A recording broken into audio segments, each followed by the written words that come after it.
Pessoal, bem-vindo à continuação da aula sobre conflito da norma no tempo, não é? E a gente está estudando o conflito da norma no tempo e vendo que o princípio geral é da irretroatividade. A norma não retroage, exceto para beneficiar o réu. A norma não retroage, exceto para beneficiar o cidadão. A norma não retroage porque ela é galgada em 3 garantias constitucionais da Constituição de 88. Que é o ato jurídico perfeito, a coisa julgada e o direito adquirido, certo? E tudo isso está no passado. A norma regula da sua publicação para frente. O objetivo da norma é transmitir segurança jurídica e não instabilidade jurídica. Então a norma não retroage. Essa é a regra geral, certo? Excepcionalmente, a norma pode retroagir se for da Constituição Federal. A Constituição Federal pode ter efeito retroativo. Excepcionalmente, a norma pode retroagir no direito penal para beneficiar o réu, não é? Então, ela sempre retroage para beneficiar o réu. Excepcionalmente, uma norma tributária pode retroagir para beneficiar o cidadão, mas a retroação maléfica ou para punir o cidadão, criar uma sanção ou onerar o cidadão no direito tributário, no direito administrativo, não existe, certo? Não vai existir. Os 2 critérios que a gente viu que pode ser usado para poder determinar o conflito da norma no tempo e resolver são as disposições transitórias, ou seja, a norma nova traz disposições transitórias para pessoas, cidadãos que estão perto de ter o direito adquirido, a coisa julgada e o ato jurídico perfeito.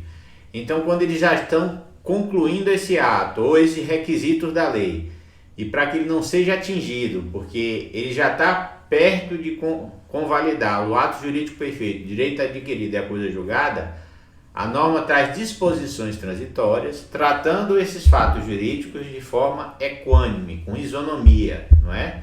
Tratando esses fatos que são desiguais de forma desigual, geralmente dando tratamento favorecido, né? Excepcional, diferente do tratamento geral que a norma traz. Então, as disposições transitórias vão tratar do conflito da norma no tempo, minorando esse conflito, não é? Em benefício das pessoas que estão gerando direito adquirido, gerando ato jurídico perfeito ou tendo a favor uma coisa julgada que ainda não transitou, certo? Então, a regra é a não retroação da norma, certo? Então, excepcionalmente, é possível uma lei nova retroagir para alcançar atos anteriores aos seus efeitos. A regra é a irretroatividade, então em vista do princípio da segurança jurídica. Então, essa retroatividade excepcional varia de intensidade ou grau, podendo ser máxima, média ou mínima, né? Então, ocorre retroatividade máxima, também chamada de restituitória, quando a lei nova retroage para atingir os atos ou fatos já consumados, ou seja, direito adquirido, ato jurídico perfeito ou coisa julgada. Nesses casos aí, a Constituição Federal, no nosso caso, repele, porque o direito adquirido, o ato jurídico perfeito e a coisa julgada são garantias constitucionais, certo? Pode acontecer em outro estado de direito, em outro sistema jurídico. O nosso, a retroatividade máxima, ela só pode existir numa Constituição Federal. Regra geral, pela própria garantia da Constituição, a lei, o instrumento alternativo, ou seja, a lei ordinária, a lei complementar, nem emenda constitucional pode alterar essas garantias constitucionais, que é o direito adquirido, o ato jurídico perfeito, a coisa julgada. Então, a retroatividade máxima é quando a lei nova retroage para atingir atos ou fatos já consumados, ela não deve acontecer no sistema jurídico, certo? Se ela acontecer, ela vai criar uma crise institucional, porque a Constituição Federal proíbe para proteger o ato jurídico perfeito, direito adquirido e a coisa julgada. Essa é a retroatividade máxima, ou seja, quando a lei interfere em direito adquirido, ato jurídico perfeito e coisa julgada. A lei pode fazer isso? Não, só a Constituição. Mas a Constituição proíbe até mesmo que emenda constitucional venha atuar. Então, só uma nova Constituição poderia, um novo poder constituinte, uma nova Carta Constitucional, correto? Então, a regra é retroatividade em vista do princípio da segurança jurídica. A retroatividade média por outro lado, se opera quando a nova lei, sem alcançar os atos ou fatos anteriores, atinge os seus efeitos ainda não ocorridos, que são chamados efeitos pendentes.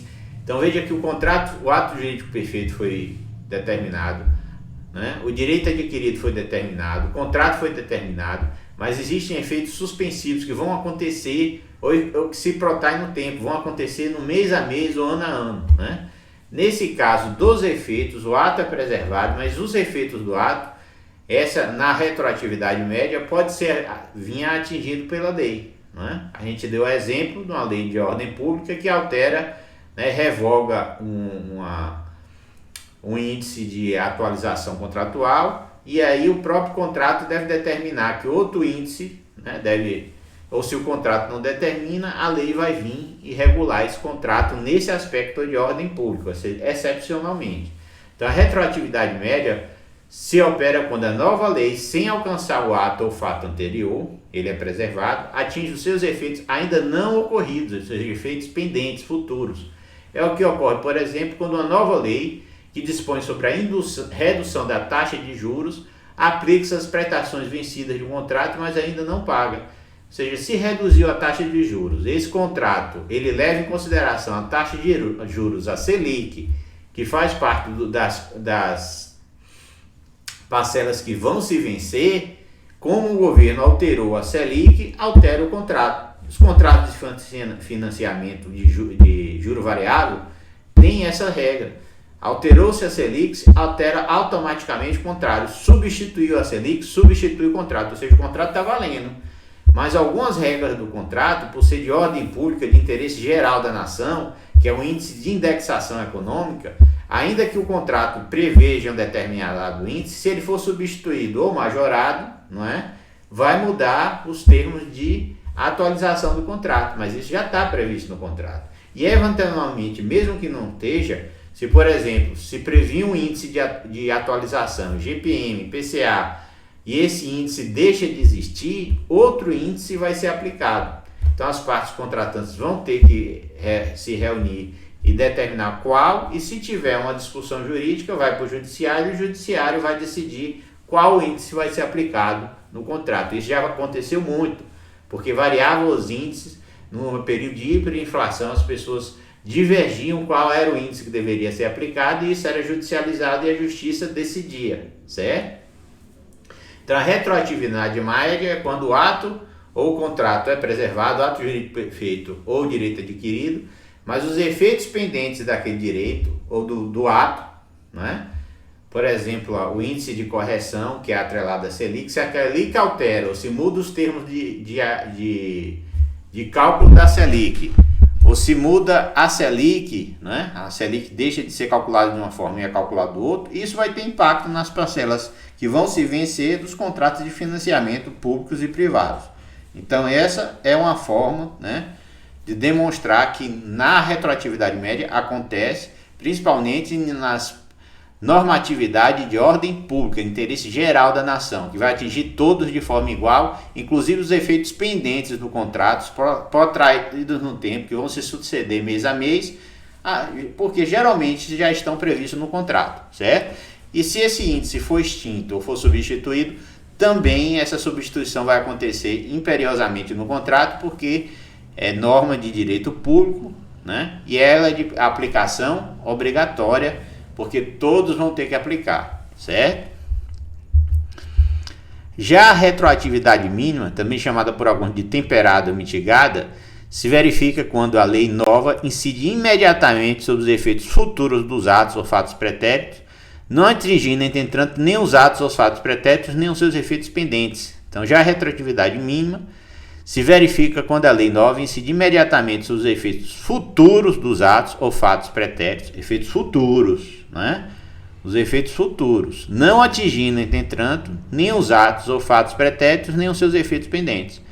Então, imagina que essa lei modifica a forma de calcular os juros. Os contratos de financiamento vai ter impacto, não é? Então, nos contratos com juros variável, vai ter impacto direto, né? E nos contratos de juros fixos, se essa fixação dos juros se tornar abusiva, distante da realidade do mercado, as pessoas vão fazer uso da revisão contratual e geralmente vão ganhar, porque o contrato, os juros lá está num contrato de 15% ao ano, e existiam mudanças econômicas que determinaram que aquele contrato, os juros do contrato agora passaram a ser a Selic, não é? Baixou, e de 15 está para 7, não é? Ou para 5. E aí, o que acontece? A pessoa vai ficar atrelada a um contrato leonino, distante da realidade do mundo. A tendência do sistema jurídico é mudar esse contrato, né? Rebus sic stantibus, ou seja, o contrato permanece enquanto permanecem as circunstâncias econômicas e sociais fundamentais para a sua gênese, e uma vez mudando esse contrato, ele se transformar leonino, ele não era, né? Se o juros estava em 16, 17, 18, 15% ao ano estava de bom tamanho. Mas se os juros diminuíram, né? Chegou a metade disso, a 6%, aquele contrato que não era leonino passa a ser. As parcelas que foram pagas permanecem, mas as parcelas que vão ser vencidas vai ter um impacto contratual no juro variável de imediato. E no juro fixo, a tendência é a parte credora negociar os contratos para tornar esse contrato, né, factível, porque se permanecer nesse taxa de juros diferente do mercado, a pessoa vai entrar com a revisão contratual e vai ganhar, certo?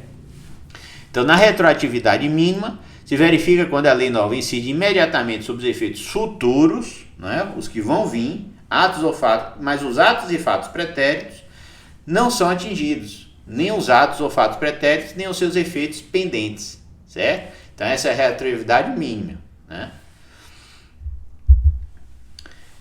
Então, a regra geral é retroatividade, em vista do princípio da segurança jurídica. A retroatividade, como exemplo de retroatividade mínima, imagina uma nova lei que reduziu a taxa de juros somente se aplicando às prestações que irão vencer, após a sua vigência, prestações vincendas. A aplicação imediata de uma lei que atinge os efeitos futuros dos atos ou os fatos pretéritos corresponde a uma retroatividade. Então, ainda que mínima ou mitigada, pois ela vai atingir fatos contratualizados na lei antiga, mas ela vai tratar desses fatos futuros, os valores que vão se vencer, como é de interesse do mercado financeiro e de interesse geral da nação, que os contratos sejam factíveis, justos e corretos, né? A tendência é que essa mudança na taxa de juros reflita no contrato, né? Então, se essa taxa aumentou, vai aumentar o valor da prestação. Se essa taxa diminuir, vai diminuir o valor da prestação vincenda futura. O que já foi pago não é atingido, certo? Então, somente se aplica as prestações que irão vencer após a sua vigência, prestações vencidas. Essa é a retroatividade mínima.